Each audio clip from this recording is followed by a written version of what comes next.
Selamat malam Bapak, Ibu, Saudara-saudari yang tergabung dalam semua KPW dari Gereja Baptis Indonesia Kalvari Denpasar. Kita bersyukur kalau saat ini kita masih selalu diberi kesempatan oleh Tuhan kita, Yesus Kristus, untuk bersekutu bersama-sama, memuji Tuhan, mendengarkan firman Tuhan, walaupun semuanya itu kita lakukan secara online. Sebelum kita memulai merenungkan firman Tuhan, marilah kita memulainya terlebih dahulu dengan doa. Kita sama-sama berdoa. Bapa dalam surga, terpujilah Engkau yang Maha Kudus, yang saat ini ada di tengah-tengah kami, anak-anak-Mu. Terima kasih atas pemeliharaan, perlindungan, dan pimpinan-Mu, sehingga sampai saat ini kami masih tetap beriman kepadamu dan ingin selalu mendengarkan suara-Mu melalui firman Tuhan. Berikanlah hikmat pada kami semua, baik yang mendengarkan maupun hamba-Mu yang menyampaikan firman-Mu, supaya kami semua memahami dan mengerti apa yang menjadi kehendak-Mu dalam kehidupan kami masing-masing, sehingga kami boleh mendapat berkat-berkat rohani untuk lebih menguatkan iman percaya kami. Kami mohon kuasa Roh Kudus menguasai hati dan pikiran kami, supaya kami benar-benar mau mendengar dan merenungkan firman-Mu. Terima kasih Tuhan. Kami alaskan doa dan permohonan kami ini hanya di dalam nama Tuhan Yesus Kristus. Amin. Bapak, Ibu, Saudara, Saudari yang dikasihi oleh Tuhan Yesus Kristus. Pada malam hari ini kita akan sama-sama merenungkan ayat firman Tuhan yang saya ambil dari kitab Roma pasal 14 ayat yang ke-17. Demikian bunyinya. Sebab kerajaan surga bukanlah soal makanan dan minuman, tetapi soal kebenaran, damai sejahtera, dan sukacita dalam Roh Kudus. Saudara-saudara yang kasih, pada jemaat Roma ini, sebagian jemaatnya berasal dari orang-orang Yahudi, dan sebagian lagi dari yang bukan Yahudi. Kita tahu orang-orang Yahudi sebelumnya sudah terlatih dengan ketetapan upacara hari-hari raya, dan juga ketetapan tentang makanan dan lain-lain. Walaupun sudah menjadi orang Kristen, tetapi mereka masih melakukan kebiasaan-kebiasaan lama mereka. Ada yang meyakini bahwa makanan haram atau makanan tidak haram, ya. Jadi mereka itu masih memilih ini makanan yang haram dan yang lainnya adalah makanan yang tidak haram. Tetapi di dalam kelompok yang lainnya, mereka merasa semua makanan adalah baik, ya. Dan ada yang meyakini makanan haram atau tidak haram itu sebetulnya sudah dibatalkan, ya, melalui kematian daripada Kristus. Jadi setelah Kristus mati di atas kayu salib dan bangkit setelah naik ke surga, maka semua peraturan-peraturan itu sudah dibatalkan. Dan Yesus sudah memerdekakan umatnya dari segala ikatan-ikatan itu. Tetapi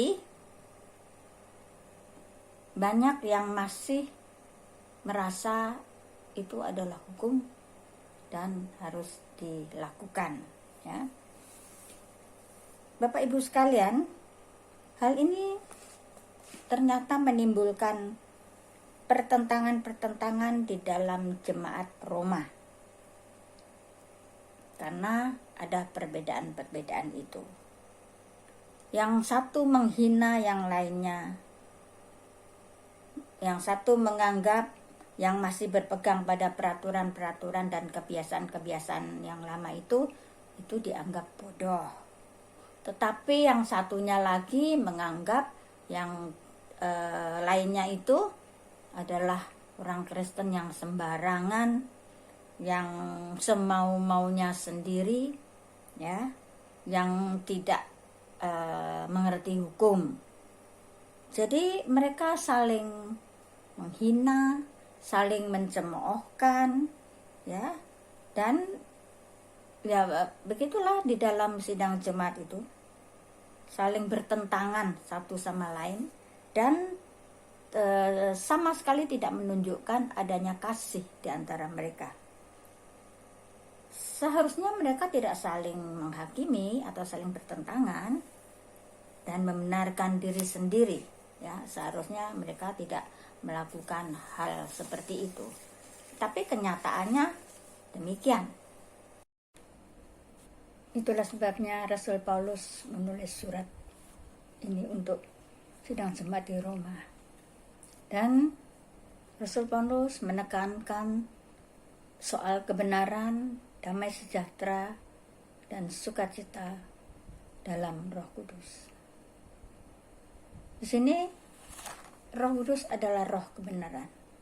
Kebenaran mengacu kepada firman Tuhan dan kesucian Allah. Pada saat kita percaya kepada Kristus karena panggilan Kristus, maka kita dianggap sebagai miliknya dan dimeteraikan sebagai keabsahannya bahwa kita adalah milik Kristus. Dan Roh Kudus adalah meterai Allah. Jadi kalau ada meterai ini dalam kehidupan kita, dalam hati kita, yaitu Roh Kudus, maka Roh Kudus akan memimpin kita ke dalam kebenaran, sehingga kita akan mampu untuk mencapai kehidupan yang berkenan di hadapan Allah. Karena tanpa pimpinan dari Roh Kudus kita tidak akan mungkin hidup benar. Jadi semuanya itu adalah kerja daripada kuasa Roh Kudus. Dalam Yohanes 16 ayat 13 bagian atas berbunyi demikian. Tetapi apabila Ia datang, yaitu Roh kebenaran, Ia akan memimpin kamu ke dalam seluruh kebenaran.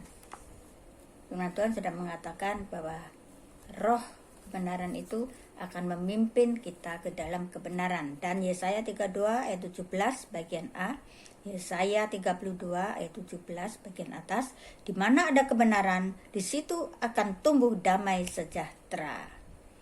Nah, di mana ada kebenaran, firman Tuhan mengatakan akan tumbuh damai sejahtera. Tentunya kalau ada damai sejahtera, tidak akan ada pertentangan. Semuanya akan merasa sukacita. Maka sukacita akan meliputi kehidupan anak-anak Tuhan atau milik Tuhan sendiri. Yesus berkata di dalam Yohanes 14 ayat 6, "Akulah jalan, kebenaran, dan hidup." Jadi kuncinya adalah Yesus. Yesus mati di atas kayu salib untuk kita, bukan berarti kita bisa merdeka dan hidup seenaknya sendiri, hidup dipimpin oleh kedagingan kita sendiri. Tetapi Yesus mengorbankan dirinya, mati di salib untuk menggantikan kita. Ini dilakukan oleh Yesus karena kasih. Kristus adalah kasih. Jika seluruh anggota tubuh Kristus memiliki kasih, yaitu Kristus sendiri yang ada di dalam kehidupan kita, maka tidak akan ada saling menonjolkan kepentingan masing-masing. Tidak akan ada saling mencemoohkan. Tidak akan ada saling menghina. Ya, melainkan kita akan selalu taat kepada firman Tuhan. Dan Roh Kudus, Roh kebenaran itu akan selalu memimpin kita sehingga kehidupan kita ini akan selalu berharap kepada Kristus. Jadi kita tidak lagi memikirkan kepentingan ego kita sendiri, tetapi akan berharap selalu kepada Kristus. Jikalau ada Kristus di dalam hati kita, maka kita juga tidak akan takut dan khawatir akan segala perkara. Kalau kita melihat dunia ini semakin bergelora seperti ini, tapi kita tidak akan gelisah. Karena apa? Karena Kristus ada di dalam hati kita. Karena kebenaran itu akan memberikan damai sejahtera dan sukacita. Kita selalu berdoa. Pada setiap ibadah kita juga selalu berdoa, yaitu Bapa kami yang di surga, dikuduskanlah namamu, datanglah kerajaanmu, jadilah kehendakmu di bumi seperti di surga. Kerajaan surga, di sini dikatakan kerajaan surga ada di surga. Tetapi kerajaan surga juga bisa ada di bumi. Di mana ada Tuhan dan Tuhan dimuliakan, maka di situ ada kerajaan surga.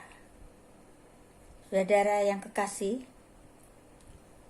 jika kita ini selalu dipimpin oleh Roh Kudus, maka Roh Kudus akan mengendalikan keegoan kita. Roh Kudus akan melakukan dan memampukan kita untuk melakukan hal-hal yang benar, sehingga kita bisa selalu mampu untuk memuji Tuhan, memuliakan Allah dengan ucapan syukur, dan merasakan damai sejahtera dan sukacita di dalam hati kita.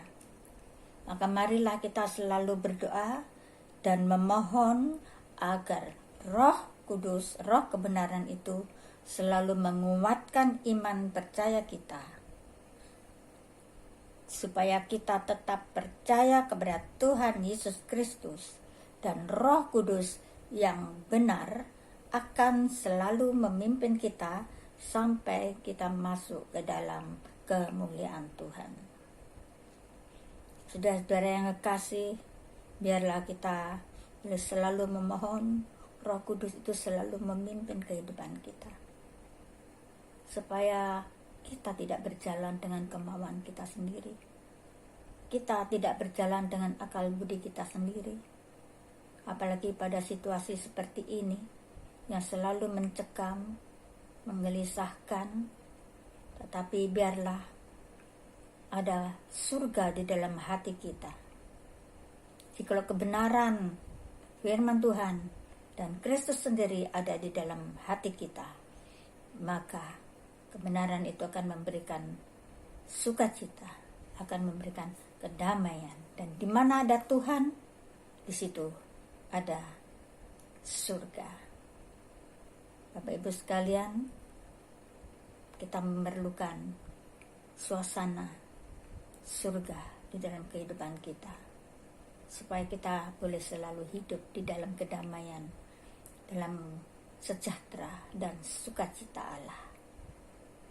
Biarlah firman Tuhan ini boleh menguatkan kita, supaya setiap hari kita boleh selalu memandang kepada Kristus. Firman Tuhan selalu menuntun kita, Roh Kudus selalu memampukan kita untuk kita selalu berjalan di dalam kebenaran firman Allah. Kiranya Tuhan memberkati kita semua. Mari kita sama-sama berdoa. Tuhan Allah Bapa kami yang Maha Kudus, yang Maha Mulia, kami mengucap syukur Tuhan jikalau Engkau Tuhan mau berbicara kepada kami ya Bapa. Ajarkan kami ya Tuhan untuk selalu berjalan dalam kebenaran-Mu Tuhan. Roh Kudus selalu memimpin kami Tuhan, supaya selalu ada sukacita dalam hati kami, supaya kami boleh selalu memuliakan Engkau ya Bapa, selalu memuji Engkau, dan ada kesaksian di dalam kehidupan kami ya Bapa. Tuhan, dunia ini semakin hari semakin gelap. Dunia semakin hari semakin mencekam, semakin menakutkan. Tetapi kami percaya Tuhan, Engkau Tuhan yang telah memanggil kami, dan Engkau telah memilih kami sebagai milik-Mu sendiri Tuhan. Maka Roh Kudus itu yang sudah dimeteraikan dalam kehidupan kami, Roh Kudus akan bekerja dan akan selalu menguatkan kami, supaya kami tidak sampai jatuh dalam situasi yang buruk ini ya Bapa. Terima kasih Tuhan, kami selalu mengharap bahwa Engkau selalu memimpin kehidupan kami, masa depan kami tidak mengerti Tuhan, tetapi biarlah Roh-Mu saja yang selalu memimpin kami Tuhan. Bila kami boleh selalu merasakan ada suasana surga dalam kehidupan kami, supaya kami boleh selalu memuji Engkau ya Bapa, supaya kehidupan kami ini Tuhan Yesus boleh tetap memuliakan Engkau sampai Engkau datang kembali ya Bapa. Terima kasih Tuhan, berkati anak-anak-Mu yang sudah hadir pada saat ini, walaupun secara online Tuhan, tetapi Engkau mengetahui keadaan situasi seperti ini Tuhan, dan Engkau juga Tuhan Yesus yang tetap Tuhan Yesus akan memelihara kami ya Bapa. Terlebih Tuhan, peliharalah iman percaya kami Tuhan, karena kami butuh Engkau dalam kehidupan kami, supaya satu saat nanti kami boleh bertemu muka dan muka dan Engkau di dalam kemuliaan ya Bapa. Terima kasih Tuhan, kiranya kami alaskan semua doa ini dan permohonan kami ini hanya di dalam nama Tuhan Yesus Kristus, Juru Selamat kami yang setiawan. Amin. Tuhan memberkati.